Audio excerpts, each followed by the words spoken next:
On Monday, Russia's foreign ministry said that Group of Seven nuclear rhetoric has the sole aim of exerting psychological, military, and political pressure on Moscow and Beijing.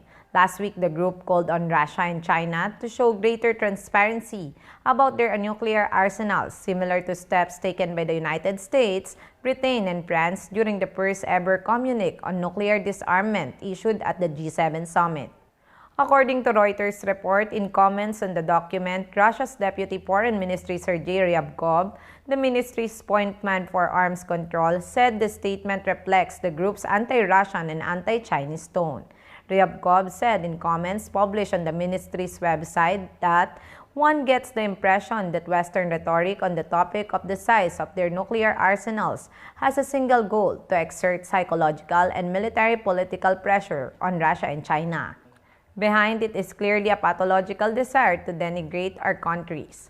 The comments follow both China and Russia's furious response to the G7 summit and declarations that singled out both countries on a range of issues. Moscow called the summit an incubator for anti-Russian and anti-Chinese hysteria.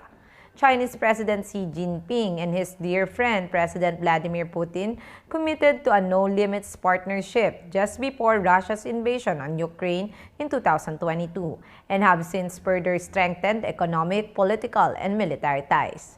In a continued flurry of bilateral visits, Russia's Prime Minister Mikhail Mishustin arrived in China late on Monday for talks with Chinese officials and businesses, adding to the West unease over the two countries' relations.